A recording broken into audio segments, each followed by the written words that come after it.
The Midrash, for those of you who don't know, is a story or a dialogue that comes out of different things that occur.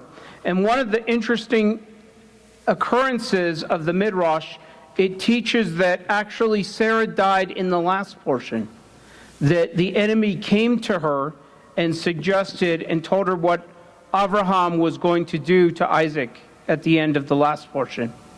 And so this is how it connects to last week's portion, which we looked at, called Vayera, in which at the end of that portion we saw that God provided an angel and a ram caught in the thicket so that Isaac would not be sacrificed. Unfortunately, Sarah, upon hearing the news that Abraham had taken Isaac, she died. She died. And that's where this portion, the rabbis say, connects to the last portion. And though we have Sarah maybe dying in the last portion, in this portion we have Abraham dying.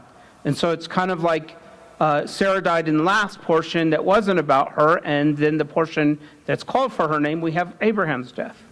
And so it's kind of a dichotomy in that sense. And what's interesting also is what you see of people's character when it's put to the fire, in a sense. Abraham is in the portion showing his faith again and again, as we've talked about. He buys this field, and it's kind of interesting what the rabbis say about this. He paid 400 shekels of silver. Now, what they say the probable weight of that was, or just to give you an idea, a year's wages would have been about 6 to 8 shekels of silver. So for those that are good mathematicians, it would take about 57 years of working to buy this field from Ephron, and in order for him to bury his wife. So this was a significant buy for Abraham in Hebron. And we see that Isaac is here later in the portion, that he and Abraham, in a sense, camp and stay here after Sarah's death. We see Abraham taking another wife, and we also see him looking for a wife for Isaac. And from that, we get the story in chapter 24, where the servant, and for those of you who don't know who the servant is a Gentile by the name of Eleazar, who is from Syria, specifically of Damascus. He's mentioned back in Genesis 15, chapter 6. And I bring that to light because of what the portion doesn't tell us.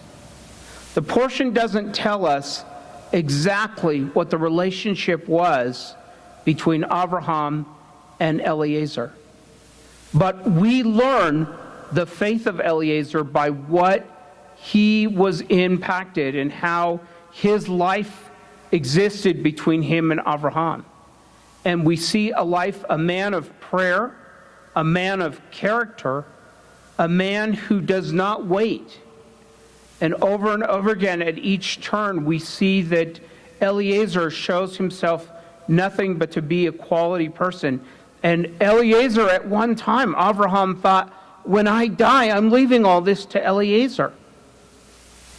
And so Eliezer is definitely used in this portion over and over again. And we see what kind of impact Abraham had on his life. We don't see them interacting a lot. But one of the things that is clearly stipulated is that Isaac, who was the son of promise, is to be different. He's to be set apart. And even though it doesn't say that specifically in those terms, we see that Isaac was not to go back to the land of Nahor and of Laban. He wasn't to go there and marry his wife, but the wife was to come back to where they were in Mamre, in Hebron. And so it's important to understand over and over again that the very promise that God had given to Abraham was special and set apart. So I've chosen to chant a small section that is from between, in a sense, it's at the end of the portion.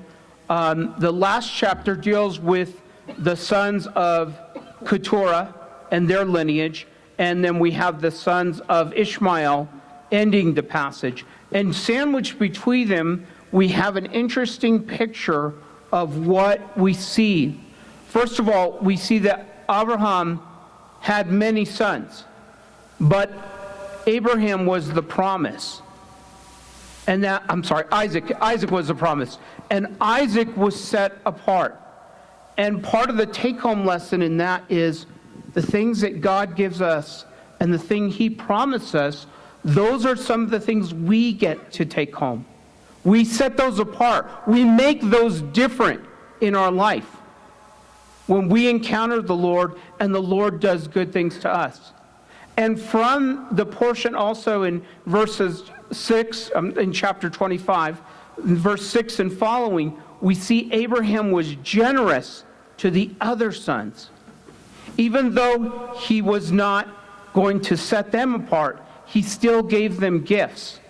He still gave them to them. And that's the same attitude of generosity that is significant of people of gratitude, people of grace. And I love Eliezer's comments 3 times in his prayers. He uses the word chesed, chesed. And in the last time he used chazdo, specifically his mercy, his kindness, over and over again.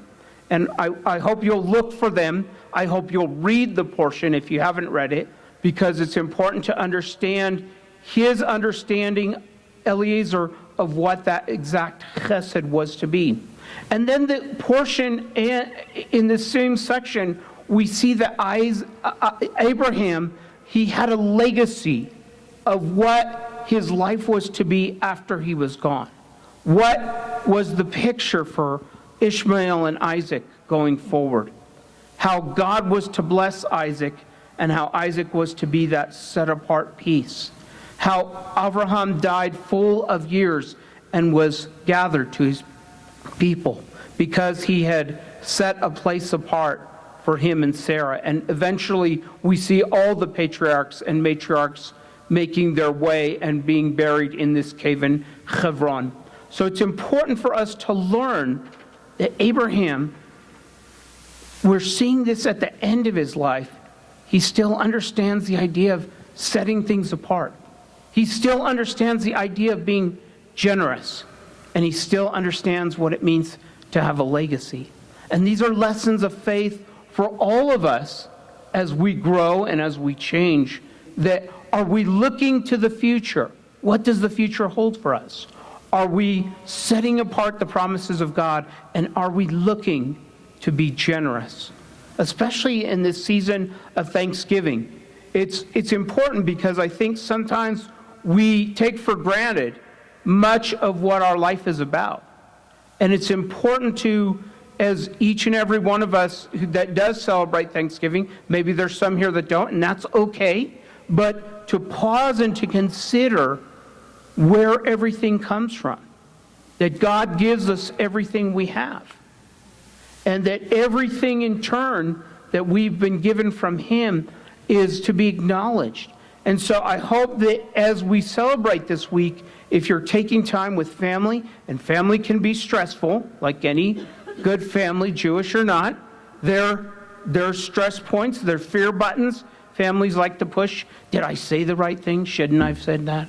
Am I going to make so-and-so mad today? Or, whatever the case might be. But the point is that God gives us families for a reason. He gives us a family for a legacy. He gives us a family. And many of us may not like our family. Many of us are maybe estranged from our family and struggle with what family is all about. But God is always at work in families. Over and over again, it's through families in this book, Genesis, that God works. And so I encourage you, I pray that you would take time and acknowledge the Lord, what He gives to you, that you would invite Him, and that you would pause at your Thanksgiving table, invite Him to be there, and to recognize who He is and what He does.